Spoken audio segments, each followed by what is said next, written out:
It begins quietly.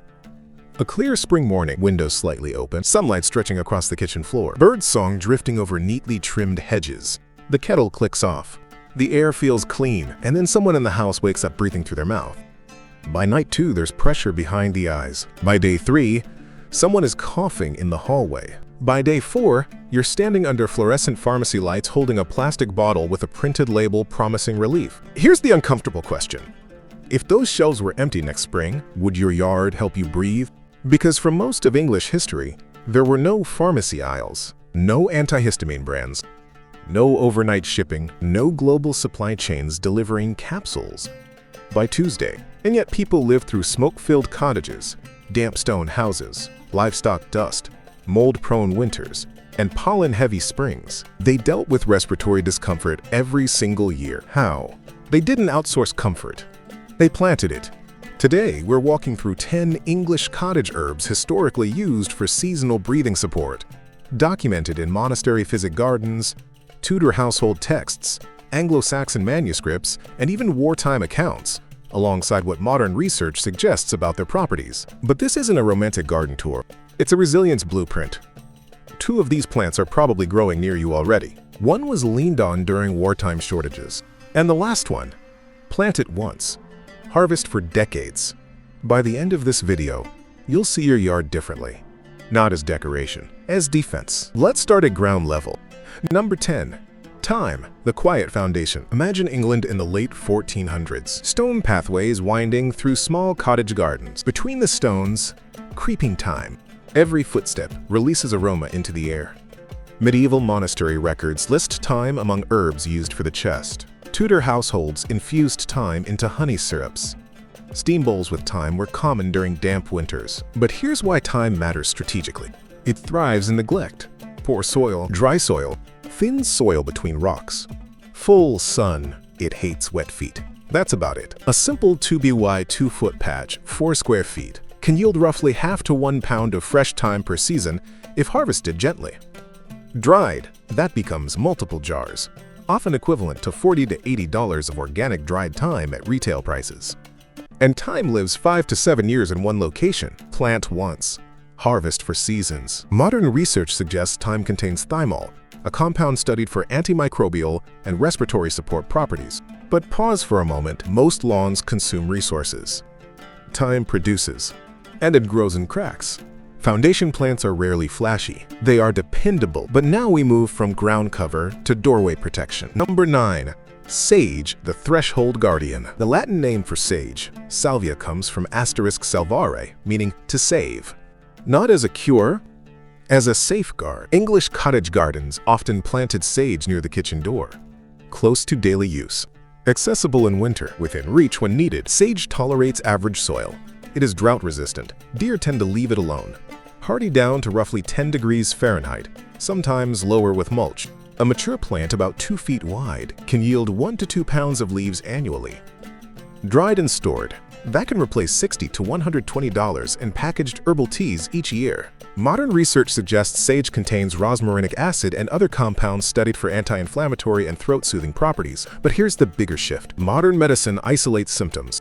Historically, they thought in systems. Digestion influenced immunity. Immunity influenced resilience. Resilience influenced the lungs. The garden was not a set of ingredients. It was a network. And networks matter when supply chains fail, because history shows us something uncomfortable. Supply chains are efficient. They are not permanent. In 2020, shelves emptied in days, not months. Days, which is why English cottages planted more than kitchen herbs. They planted redundancy. And sometimes, that redundancy grew wild. Number 8. Plantain, the uninvited ally. Plantago major, broadleaf plantain. Often dismissed today as a weed, in older England, it was considered useful. It grows in compacted soil, along paths, between stones, at the edge of fields. It tolerates foot traffic, shade, poor drainage. You don't cultivate plantain, it arrives. English herbal texts documented plantain leaves for soothing irritated tissues. Fresh poultices, gentle teas. Modern research notes compounds like allantoin and mucilage studied for tissue-soothing properties. A modest 3 by 3-foot patch can produce several pounds of leaves per season. Dried, that equals dozens of cups of tea, potentially replacing $50 to $100 in seasonal products. But here's the belief flip. Modern culture sprays plantain with chemicals. Earlier households harvested it. Imagine 1720. A child coughing, no pharmacy.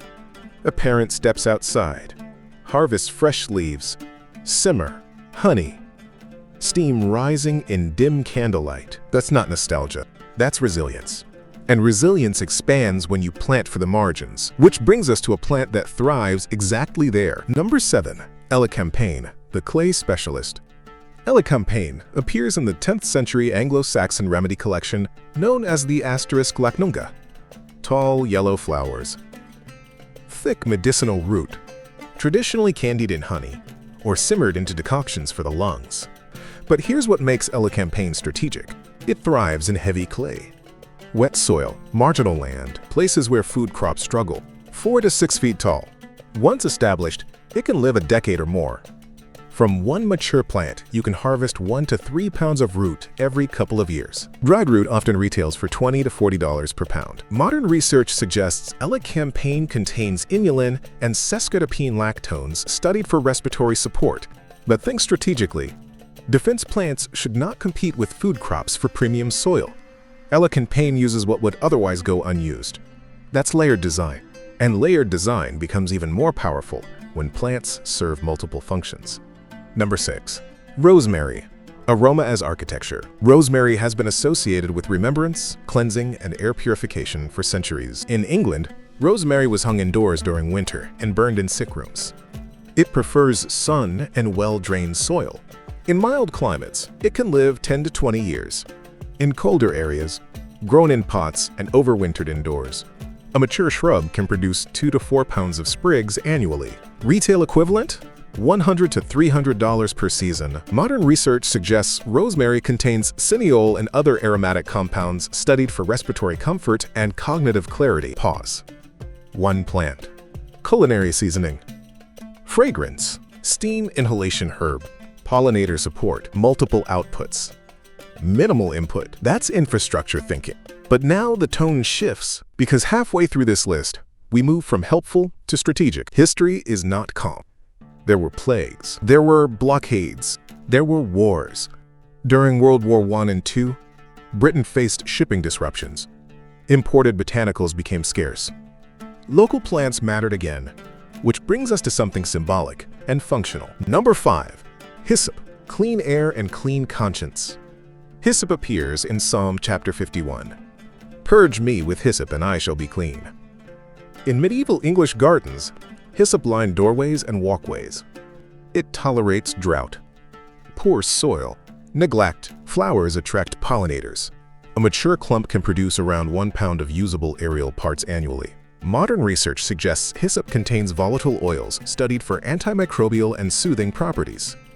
But hyssop represents integration. Spiritual symbolism and physical survival weren't separate categories.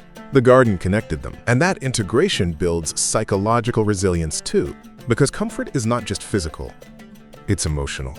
And that emotional stability deepens when you prepare in advance. Preparation versus panic, which leads to a plant that prepares itself. Number 4. Mullein, the self-seeding sentinel, soft, velvety leaves in its first year, a towering flower spike in its second. Mullein thrives in disturbed soil, road edges, abandoned plots. It tolerates drought and poor fertility.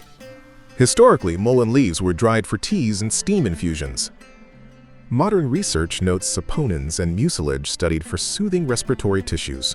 One mature plant can yield enough dried leaf for 30 to 60 cups of tea, and it reseeds, meaning one plant can become 10 over time. Now picture 1893. A harsh winter in Yorkshire. Coal expensive, air damp, windows sealed. A grandmother reaches into a linen sack filled with dried mullein from autumn harvest. Preparation replaces urgency. This is what infrastructure looks like in practice. And now we enter the top 3, where comfort becomes leverage. Number 3, marshmallow, the underground reserve. Althea officinalis, cultivated in English monastery gardens for centuries. Its root contains mucilage, a gel-like substance studied for coating irritated tissues, traditionally simmered into decoctions for dry coughs. It prefers moist, rich soil, grows 3 to 5 feet tall, lives several years once established. A 4 by 4 foot patch can yield 2 to 4 pounds of root every couple of years. Retail equivalent? $30 to $120 per harvest cycle. But here's the escalation. Marshmallow root replaced imported demulcent herbs during trade disruptions. When shipping halted, local roots became essential. Marshmallow multiplies underground. It compounds invisibly. Hidden infrastructure beneath the soil. And now we move from underground compounding to aggressive production. Number 2, peppermint, the relentless producer. Peppermint spreads through runners. Plant it carelessly and it will take over. So contain it. Partial shade, moist soil, minimal care, yield 1 to 2 pounds per square yard per season. Menthol has been studied for its cooling sensation and perceived airway opening effects. Steam inhalations. Teas, tinctures.